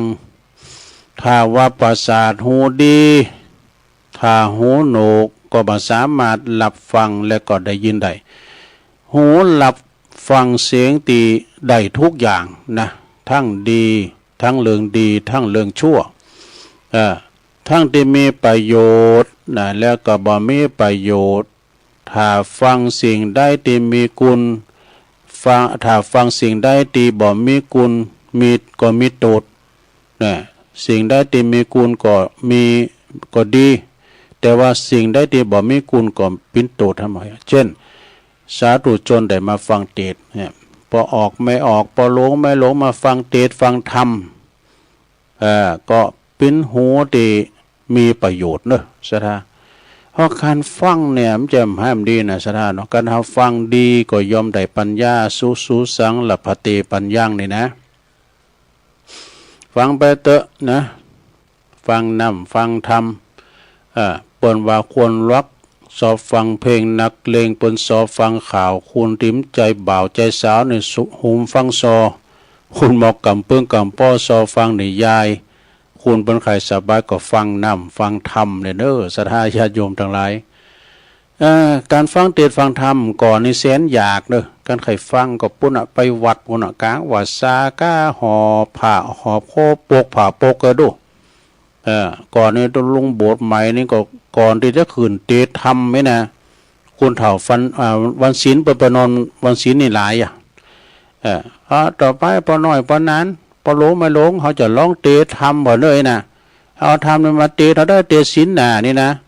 กรรมันผิดถูกอย่างได้ขอตีต้อยมาเลยอนุญาตไหนนะเอาเลยโตขึ้นเทศน์เลยนะก็กราบนี่เอาอย่างของเต้นนะกราบพระเจ้าสามตือกราบพระธรรมสามตือแล้วก็ไปกราบเจ้าอาวาสก็เด้อสมมติว่าเจ้าอาวาสเป็นนางหันโจโอ้ก็กราบพระเจ้าเหมือนกับบนไหวครูแล้วก็ขืนไปนี้เอาเลยโตพ่ออย่าละธนาธรรมนะเนี่ยพ่อพี่น้อยพี่นานก็เป็นคนดิบเนี่ยเอาลองเอาวะละยันตนเนเมตังอวมังกลังอาลาธนังกะโลมาอันนี้มันก็ถานอนรับกายเนาะตัวลุงก็ตั้งนะโมกะนะโมตัสสะทุโตเปิดก็สุดเลยอันนี้กำลินกำโน้มเลยนะลุงเด้อเนี่ยศรัทธาญาติโยมกว่าที่เขาจะขืนมาไต่เต่ามาอย่างนี้นะต้องมีการฝึกบ่เหอมันประมาเนาะบ่เหอมันเส้นเนี่ยเนาะกำก่อนนี่บทโตขืนไปบุญธรรมมาแต่นะพอมาต้องลุมก่อนบุญฟังทำกันหลายเนาะไม่ยิงก่อนองค์เฒ่าไม่ยิงก่อนหลายคนแต่พอใจก่อนนักพอนี่บทรู้รับตายกันนะเฉยๆนะตั้งนโมรับตายเป็นดีดอกกันนี้ก็อันนาวินาหลายหอมดีนั้นพระพุทธเจ้าเตียนก่อนนี่มันโตพอไปเห็นจนหลายตีเกิดตุลุงนะเห็นไปตีต่างปอาจารย์ปนนั้นมาปนนั้นถัดปนนั้นอ่ายเขาเนี่ยโตไปฝึกเทศน้ำเทศธรรมก็เปิดนะเปิ้นเทศละไม้นะก็ยังว่านะกันเนาะเป็นย่องในเทศละไม้เขาละไม่เขาพี่เขามุไว้ตีวัดตีใดก็ตามโดยสถานการณ์ฟังในลักษณะแบบนี้นะเป็นพิเศษฟังเรื่องอื่นๆนะสถานญาติโยมเอาฟังเรื่องอื่นๆนะได้ยินเขาอู่กันสุนเซเฮฮาร้องลำทำเพลงก็เพียงได้ยินได้ฟังเฉยๆเนอะก็บ่ต้องเก็บมาคิดหยังนะเขาจ้อยเขาซอฟังเอามนเอางานอนุรักษ์การเขาจ้อยเขาซอเพลงนี่ก็เหมือนกันนี่เพลงเนี่ยบางทีเนี่ยมันก็เป็น เป็นธรรมเหมือนกันนะอย่างอาจารย์พรพิลมเนี่ยเปิดห้องเพลงดาวลูกไก่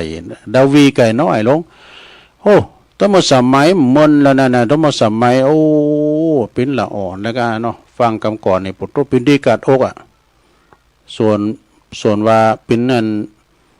เพลงอันนะครับเนาะริมไก่ลาดก้านสามุนนะโตประเด็นนี้ก็คนเหล่านี้เพิ่นก็เสียแก่ชีวิตไปก็หลายเนาะที่เพิ่นห้องเพลงปิดอมตะนิรันดร์การนี่นะเป็นนักร้องในตำนานแผ่นเสียงทองคำอย่างแม่ครูเพลงผ่องศรีวรนุชเนี่ยเป็นคนละสังขารเสียงบุญไปโดยวัย85 ปีนะโอ้เจ้าของเสียงเพลงหลายเพลงเด้อรถด่วนขบวนสุดท้าย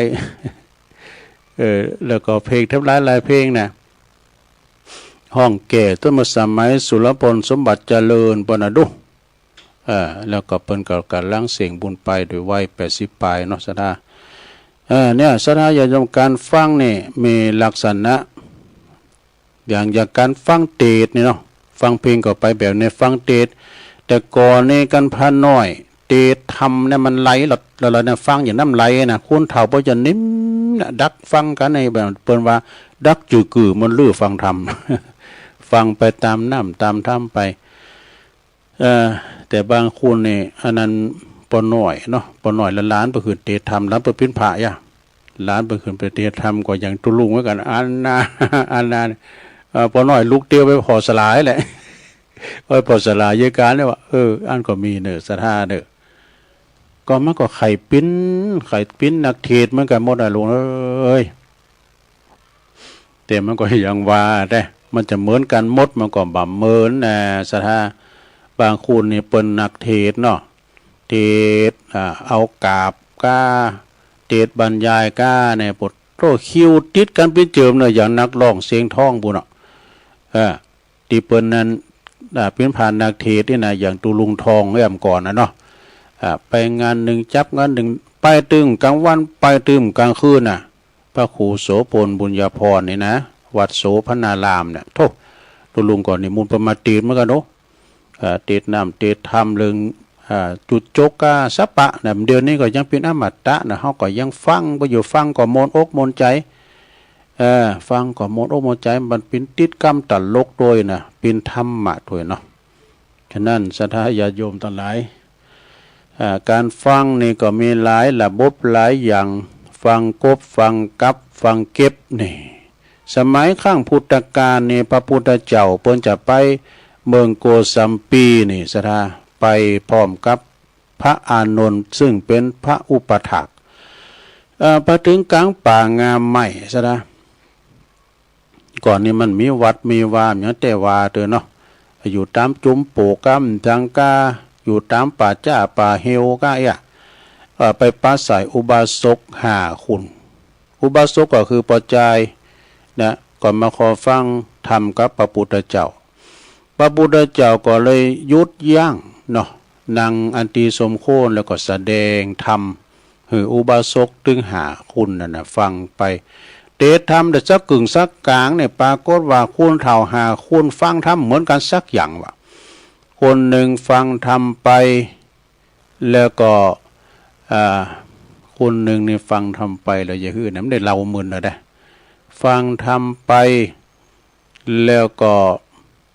มูบเงาลับไปนี่มูบเงาลับไปเนี่ยฟังเก็บดูฟังกบคนที่2ฟังธรรมไปแล้วก็โหนก็ไม่ลินไปวะโหโยนคนหนึ่งโหน9 ก็ไป9ไงกะคนที่3ฟังทำไปเอามือขีดดิ้นลิ่นไปวะว่าโอ้งดหนามันจะมีอย่างจ้ามาขีดย้ำหัวเนาะคนที่4ฟังทำไปแงนพอเดินพอดาวแงนพอเมืองฟ้าเนี่ยคนที่5นั้นฟังทำไปโดยความต่างอกต่างใจรับตานิ่มฟังธรรมฟังฟังอัตถธรรมของพระพุทธเจ้าฟังธรรมไปตื่มอุ่มจ้านิ่มยุงคบกว่าตื่มต้มเนอะก็ให้ฟังไปหลังจากเทศธรรมจบแล้วโอบาสกก็แยกย้ายกันไปเนาะก็มีความสล่างสังกา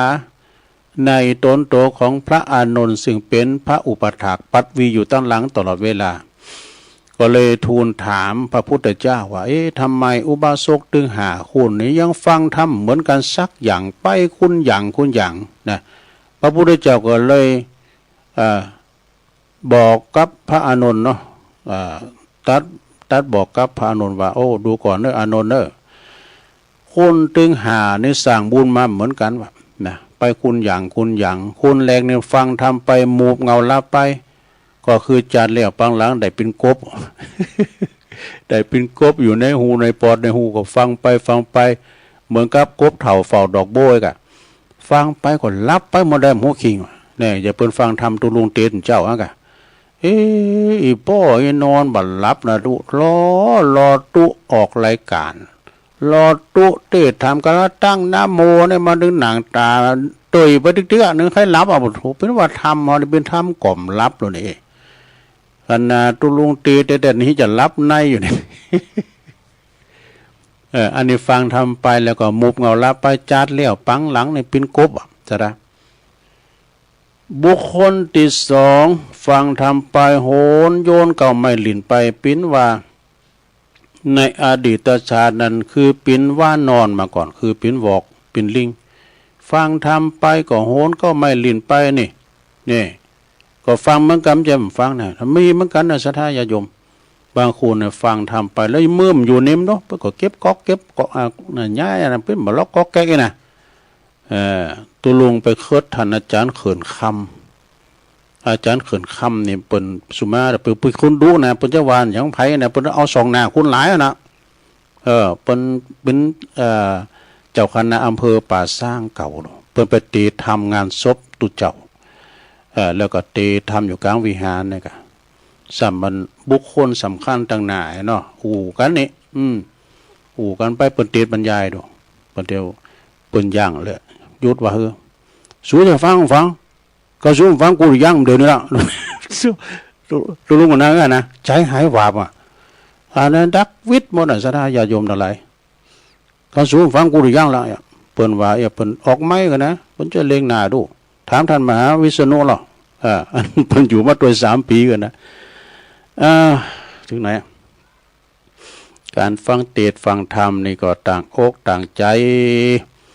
ฟังธรรมไปโหนเก้าไม่ลินไปก็ปิ้นว่านอนมาเก่าจัดแล้วปังหลังเคยปิ้นวอกแล้วคนที่3ฟังธรรมไปแล้วก็เอามือขีดดิ้นลิ่นไปปิ้นว่าอันในอดีตชาตินี้มันเคยปิ้นขี่เดินไส้เดือนนะมีความใฝ่ในดินหักดินอยู่ฟังไปก็เอามือขีดดิ้นลิ่นไปเป็นว่าหักในดินอยู่นี่นะแล้วคนที่4นะเนาะคนที่4นั้นฟังทำไปเงียนพอเดินพอดาวเงียนบ่อยังเพราะว่าจัดแล้วปังหลังนี่เปิ้นปิ้นหมอโหราศาสตร์นะเป็นคุณที่ทำนายทายทักจะตักตังเดินตังดาวเอกหาเนาะพระศุกร์เข้าพระเสาร์แทรกอีจ้ะแล้วก็คนที่5ฟังทำไปแล้วก็โดยความต่างอกต่างใจก็เหมือนกับพอออกสัทธาเนี่ยเนอะฟังไปนะฟังทำไปโดยความต่างอกต่างใจศรัทธาญาติโยมทั้งหลายหลังจากฟังทำแล้วก็มาพิจารณาเนาะทำมือเฮาเจ้าของหูเนี่ยนะที่เฮาฟังต้องมาคิดพินิจไตรตรองว่าถึงถอยกรรมอู่ทุกประโยคของสวาตุเจ้าเนี่ยองค์เทศพระเจ้าวากาตุเจ้าอย่างเดียวนะศรัทธาญาติโยมตุลุงเขาเนี่ยไปอบรมกันนะไม่ใช่ว่าตุเจ้ามาครูบาอาจารย์อย่างเดียวนะคุณบ้านก็มันมาอบรมตุเจ้าเนี่ยนะศรัทธาญาติโยมเอ้ยเปิ้นปิ้นหยังเปิ้นปิ้นศาสตราจารย์ด็อกเตอร์อีน่ะเนี่ย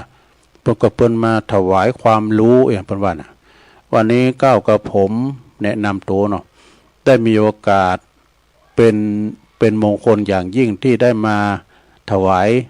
ความรู้ให้พระคุณเจ้าเปิ้นอู่ไทยเนาะเฮาฟังก็โมนเนาะศรัทธาญาติโยมอย่างเตียนแต่ว่ามีไผออกรายการนี่เนาะเจ้ามือเจ้าก็ดีชนเตอเปิ้นอินเทอร์เน็ตบ่ดีมได้เสริมสัญญาณก็ดีนะอาจารย์พระครูอภิวัฒนวิกรมผู้อำนวยการคืนสีขาวเปิ้นจะเอาเทปตูเจ้าไทยออกดอกทุกขอฟังก็โมนนะซะนะเป็นคติจะดีเนี่ยลองฟังพอด ตุเจ้าไทยนะเปิ้นเป็นเทปนะออกนะโมนเป็นคติธรรมจะดีลองฟังบ่เนาะเนี่ยยังก็ตามเนื้อสถานเนาะยังก็ตังก็เป็นยังก็เพราะว่าเป็นคำสอนของนักปราชญ์บัณฑิตเนอะบัณฑิตนักปราชญ์ก็คือผู้ฮู้กูรูแปลว่าผู้ฮู้นะเฮาฟังจ้อยฟังซอเขาจ้อยเขาซอฟังน้ำฟังเพลงก็เป็นความบันเทิงไปทั้งชั่วขณะ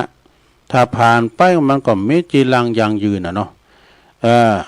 แต่ถ้าการฟังธรรมะนะมีประโยชน์จันนะมีคุณกาเด้อสถาเด้อมีคุณการในชีวิตบ่มีตุกอื่นได้บ่มีตุกมีโตดโดยประการได้เลยว่าเพิ่นว่านะนำธรรมะข้อคิดคำสอนที่เฮาได้ฟังมาเนี่ยมากันก้องโดยสติปัญญานี่ศรัทธาญาติโยมทั้งหลายมากันก้องสติปัญญาเฮานำไปปรับปรุงแก้ไขความบกพร่องของตัวเองให้ดีขึ้นนี่ปรับใจกับใจตั้งอยู่ในศีลในคุณงามความดีนี่ซะนะในคุณธรรมคุณงามความดีนี่นะ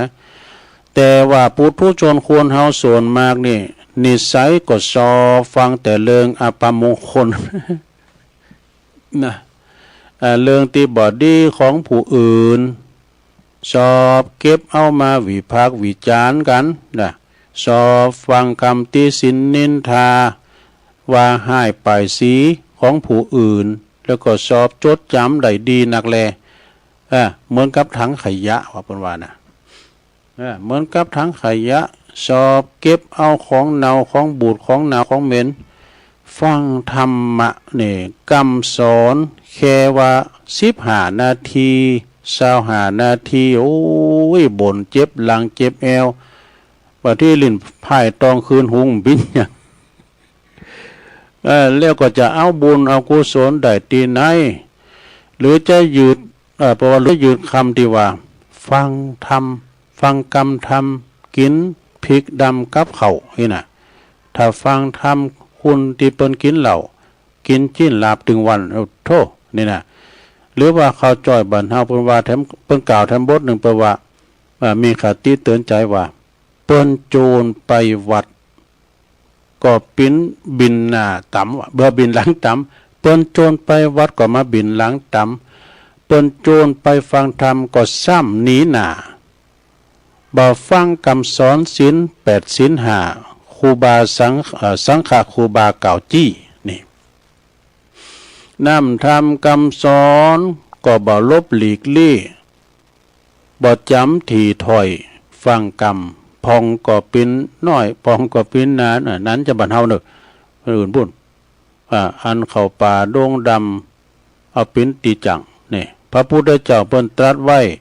ในพระไตรปิฎกเพิ่นบอกว่าอติวากยังตีติขิสังหิพระหุชโนเนี่ยเพิ่นแปลว่าเฮาจักอดกันกรรมที่เขากล่าวลงเกินนะเพราะคนเฮาในโลกนี้เป็นคนถูกศีลเนี่ยหนักหนาประปาดเขาจะนินทาว่าให้ยกว่าให้ตลอดนี่ตลอด7 วันคนเฮาเนี่ยเปิ้นจะเราน่าจะขวัญก็ตลอด7 วันหรือว่าปีหนึ่งก็ยอมเปลี่ยนไปบ่ได้จึงบ่ควรที่มาใส่ใจคำเราน่าจะขวัญเลิงมีทำเลิงจะจบแล้วหลงทำเลิงในแปลว่าเลิงหูปกสอบฟังเสียงนี่หูปกสอบฟังเสียงไพเราะอ่อนหวานนี่ฟังแล้วสบายใจเป็นสุขฟังแล้วได้ความหูได้ความคิดเกิดสติปัญญาควรเก็บไว้ในส่วนที่ดีที่มีกาเนอะควรทิ้งในสิ่งที่เหลวไหลไร้สาระการฟังทุกอย่างก็ต้องไตร่ตรองคือฟังแบบ มีธรรมะเด้อเคารพในการฟังเนี่ยแล้วเปิ้นก็วันในข้างพุทธกาลมีนิทานเนี่ยเปิ้นว่ามีพุทธประวัติมีนิทานกันเนาะในข้างพุทธกาลนี่เพราะว่ามีข้างข้าวอีบางนี่อาศัยอยู่ในหลืบในถ้ำปุ่นได้ฟังพระสงฆ์เปิ้นสวดมนต์ปฏิบัติธรรมสาธยายอยู่ในป่าในถ้ำปุ่นนะพระสงฆ์ก็สวดมนต์แสดงธรรมกันเสียงไพเราะจับอกจับใจอิ่มเอิบเนาะปีติในศีลในเสียงธรรมนั้นสัตว์แม้แต่สัตว์ตาลิสานนี่ฟังแล้วก็ประทับใจเนี่ยต่างอกต่างใจฟังพอตายไปแล้วเนาะสถาก็ได้ไปบังเกิดบุญสงสวรรค์เนี่ยเพราะว่าผลแห่งการตั้งใจฟังนั่นเองนะเคารพในธรรมแม่จะฟังบ่ฮู้เลิงนะนี่แหละพอออกไม่ออกศรัทธาสาธุชนญาติโยมทั้งหลายจงนำไปคิดพินิจพิจารณาโดยสติปัญญาแล้วก็เก็บแล้วก็จะเกิดพละอานิสงส์อานิสงส์ในการฟังธรรมหาอย่างก็คือหนึ่งฟังผู้ฟังยอมได้ฟังสิ่งที่บ่เคยฟังเนี่ยสองสิ่งได้เคยฟังแล้วแต่บ่เข้าใจก็ยอมเข้าใจสิ่งนั้นชัดเนี่ยสามบรรเทาความสงสัยเสียได้เนี่ยสี่ทำความหันหือถูกต้องห้าจิตใจของผู้ฟังยอมผ่องใสแจ่มใสนี่จากนั้นก็ในที่สุดในการแสดงพระธรรมเทศนาท่านสาธุชนต่างหลายจงใจหูหือเป็นประโยชน์จะนาเป็นประโยชน์ได้ฟังธรรมมาหือเกิดความแสงสว่างแห่งปัญญาเนอะสำรวมระวังหูไหวจะบ่ได้เกิดเป็นหูหลึงหูโหนกขอให้ท่านสาธุชนมีอันหูตาสว่างสวัยคิดอันใดสมดังความปรารถนาเพื่อมีอายุวัฒนะทุกคนทุกท่านดังตีตุลุงได้แสดงพระธรรมเทศนามาเลืองข้างข่าวฟังธรรมก็หันว่าสมควรแก่กาลเวลาก็จะขอสมมุติยุติลงปรุงไว้เพียงเท่านี้เอวังก็มีด้วยประกาศนี้สาธุสาธุสาธุเอาจบลงไปละลงเอ้ยจบลงไปในธรรมปัญญาเนาะศรัทธาได้ฟังกันเรื่องการฟังสุสังละปฏิปัญญังฟังโดยดีก็ยอมเกิดปัญญาเด้อศรัทธาญาติโยมทั้งหลายเอาปอนนี่ก่อนเนาะอันนี้ก็เป็นธรรมนี่เอาปอนนี่ก่อนสัพพิติโยวิวัจจันตุสัพพะโลโกวินาศตุมาเตภวัตวันตะลายโยสุขีติขายุโกภวะอาภิวาทานาสีลิสานิจังวุธาปจายโนจัตตาโลธรรมาวทันติอายุวันโนสุขังปะลังเอาแล้วเหลือเวลาทำนิดหน่อยตุลุงจะได้ประกาศข่าวสารงานบุญสักน้อยเนื้อศรัทธาเนอะวันนี้เป็นวันที่8แล้วเนาะนะวันอังคารที่8วันพุธนี่ก็เป็นวันห่างวันดากันเนอะก็ที่งานทรงน้ำพระธาตุแล้วก็อธิษฐานของอาจารย์เขื่อนคำอัตตสันโตพระครูเวรุวันพิทักษ์ อดีตเป็นเป็นเจ้าคณะอำเภอป่าสร้างอดีตเป็นเจ้าอาวาสวัดสุวรรณวิหารแล้วก็เจ้าอาวาสวัดพระพุทธบาทตากผ้าพระอารามหลวงที่วัดสุวรรณวิหารเนี่ยเปิดก็จะมีงานเนาะส่งน้ำเด้อวันที่10ปุ่นนะวันที่10เนี่ยเด้อศรัทธาก็ไปสารสลงส่งน้ำกันพระครูสุวรรณศิลป์ก็ให้ก็ลุงก็ลืมไปนะเป็นพิพระครูนะตุปีบินเนี่ยศิวะนาถศิโลเนี่ยเป็นเจ้าคณะตำบลนครจีดีเขต2อ่ะเนาะตุปีเพิ่นก็มีงานวันที่10กุเต10เมษายนเนาะสารสลงส่งน้ำก็ไปกินไปตานกันเด้อ เปิดจะมีแข่งขันเปตองแถมเนี่ยมีมัชฌาพาโชคหลายอย่างเนี่ยพระจะไปเปิดโรงทานกาหรือว่าพระจะไปทำบุญเป็นเจ้าภาพหับสังก็เจิญได้เนอะวันที่10นะวันพุธนี่ก็วันที่เก่าละกับวันห่างวันดาเปิ้นก็จะมีงานแต่อาจจะมีซอเดิมผมก่อนเนี่ยก็เคยไปช่วยงานเปิ้นนะตัวปีบินต่างงานปีนานวินเนาะปีนานวินหลับขุมหนับวาสุวรรณไปกี้ข่อมล้ำไปที่ปีนานวินเนี่ยจัดให้เลยเอาดีไปเอาสู้ไงเนี่ยแฮมงานหนึ่งก็วันที่11เนอะสถาญาติโยมอันนี้ก็ที่วัดกูขีดเล็กเนอะสำนักสงฆ์กูขีดเล็กนี่เปิ้นก็โดยมีพระสุคำสันตะคันโมก็หาได้ตุลุงจดไว้นี่แหละคุณเถ่าจดไว้แล้วเอาไว้ที่ไหนมุ่นน่ะเปิ้นก็จะมีงานตอดผ่าป่าแล้วก็สืบชะตาหลงด้วยเนอะที่วัดสันขีดเล็กนะกูขีดเล็กเนาะกูขีดเล็กกูขีดเล็กเนี่ยอยู่เขตตำบลตาตุ่มบุญน่ะแล้วน้ำปิ้งมันเป็นทิศทางเลยว่ากูขีดเล็กก็เลยมาอยู่ฝั่งทั้งเชียงใหม่พี่ว่าดูเขาที่นี่เนอะที่บ้านกลางนะไปทางบ้านกลางแต่บ้านนั้นของงานตุปีเอกนะในวันที่10เนอะเป็น11เนอะเพิ่นจะมีสืบชะตาตอดผ้าป่าเปิดเป็นการบูรณะปฏิสังขรณ์กุฏิโฮงหลงปุ่นน่ะกุฏิสงฆ์เนาะโดยตุปีสุขคำตุปีสุขคำหรือว่าตุปีอ้ายรถเบนซ์นะตุปีอ้ายพร้อมกับคณะศรัทธาและแวกไก่เคียงเนอะไปรวมกินรวมทานก็เมตตาธรรมอาจารย์พระครูสุคนทศิลวิมลเปิ้นจะได้ไปเป็นเก้าเป็นการประสงค์9รูปสืบชะตาหลงเนอะวันที่11เนอะเมษาแล้วก็วันที่11-12เมษาตีปุ่นตีวัดป่าล่าเนอนะตำบลสันติสุขอำเภอดอยหล่อนี่โดยเมตตาบารมีธรรมอาจารย์พระครูสุคนบุญญากรที่ปรึกษาเจ้าคณะตำบลสันติสุขแล้วก็เป็นพระอุปชาโดยเจ้าอาวาสวัดคันธวาสทุ่งปุย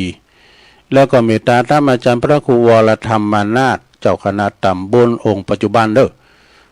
แล้วก็ท่านพระครูปิยศิลวิเชียรพร้อมด้วยคณะสงฆ์เพิ่นจะมีการปล่อยสางล่องเด้อวันที่11นี่ก็จะมีการห้องขวัญเหขวัญปิ้นพนากันวันที่12ก็เวลาบ่าย3อย่างเงี้ยกันเด้อเพิ่นจะโบสถ์จะปล่อยกันนะพี่น้องไต่เพิ่นเอาลูกหลานมาโบสถ์เป็นปล่อยสางล่องที่วัดนั้นป่าล้านเนอเนอะไผจะไปหับปิ้นเจ้าภาพปิ้นโฮงตานก็ดีปิ้นเจ้าภาพจังหันเขาตุ่มตอนเจ้านำปานะก็ดีก็เจิญก็ได้เนอะหรือว่าจะไปทำบุญใส่บาตรก็ขอเจิญได้ก็ลาย10อยู่เนาะที่วัดป่าล้านเนอเนอะวันที่11แล้วก็วันที่12เป็นวันโบสถ์นะตอนบ่าย3 โมงแถมงานหนึ่งก็ที่วัดใหม่น้องหอยเนอะอันนี้ก็เป็นวันที่12งานประจำปีเปิ้นแต่เปิ้นจัดมาแต่หึงแต่เมื่อน่ะวัดใหม่น้องหอยโดยเมตตาบารมีธรรมอาจารย์ท่านพระครูสังวรยติกิจเจ้าอาวาสเนอะพร้อมกับพระภิกษุสามเณรตุเจ้าเป็นหลายเนอะเป็น10คนเนอะอาจารย์กบเขาเนี่ยนะตุปีคำเขาเนี่ยเปิ้นจะมีงานไหว้สาบารมีแล้วก็เป็นวันกตัญญูหลวงปู่ครูบาอินโทเนอะเปิ้นจะมีกูปีวันที่12เมษายนน่ะฉะนั้นก็ศรัทธาญาติโยมก็เจิญก็ได้ในเปิ้นตานจอตานตุงทรงน้ำพาถาดโอ้โหตานมีปิ่นร้อยๆเนอะใครจะไปหับสังเอาพี่น้องไตก่อนนักเนอะนะพอจันเปิ้นนั้นปั้นนี่เตาประกาศนี่พี่2-3หน้าบ่เนอะเปิ้นหับสังกันนี่น่ะเจิญเนอะไปกินไปตานกันนะไปฟังพออีเก้ด้วยเนาะก้านยาวดาวร้ายวันที่12เนาะ12เอาให้ตีกันเนาะศรัทธาเนาะความจริงมีหลายงานอยู่กะอันนี้ประกาศเฉพาะวันที่11-12ได้ก็บอกเอิ้นจนศรัทธาไปกินไปตานด้วยกันเนาะ13ก็ตีวัดกลปอัมพวันเด้อเปิ้นจะมีสืบชะตาประจำปีทรงน้ำพระธาตุโดยในเมตตาธรรมอาจารย์พระอธิการรัตภพนลินโทพร้อมด้วยคณะศรัทธาพี่น้องโทกเสือไก่กับพุทธมณฑลจังหวัดเชียงใหม่นะประหลงจันลันทรเทพเขาท่านผู้ช่วยอบตนะไปกินไปทานกันเนอะวันที่13เมษายน ละอ่อนจะเจียวเจ้าหน่อยเด้อซะนะเด้อเพราะว่ามัน ละอ่อนมันก็ล่างงานอู่กันเนนหน่อยเขาเนี่ยกะเปิ้นนั้นมาบทจะซิกวันที่10นี่แหละลุงเนนนะเป็นได้อันม่วนก็เป็นตุเป็นผ้าน่ะม่วนว่ะอันม่วนน่ะตุลุงจะต้มมาม่าให้กินทั้งวันเลย วันทศกายมาม่าจ้ะเอาแล้วเนาะศรัทธาญาติโยมวันนี้บริหารเวลาในการเต้นถ้าพระอาจารย์เน้นหลักปัญโยนันก็จะบ่เหมือนเจ้าของเปิ้นจัดเด้ออันนี้มันสเปเฮละหังตุลุงอ่ะมันบ่มีอันลิ้นละครมันจางนี่ เอาไว้อังการน่ะก็ฟังพระอาจารย์เน้นหลักปัญโยนันเด้อคุณคุมเคืองเปิ้นอยู่มาได้เปิ้นติดธุระในงานเขาดำเปิ้นก็เลยว13มหาตุลุงน่ะถ้าพระอาจารย์เน้นหลักน่ะก็เต้นกันเด้อนะก็เต้นกันไปเนาะพิษพาประกันสุมาภายโดยนำรายการจากลาสตาไปก่อนเนออยู่ดีมีสุขอายุหมันควันยืดมีจุกมีใจเหมือนการกูก่อกูคนเนอจัตตาโลธรรมาวัตันติอายุวันโนสุขังปะลัง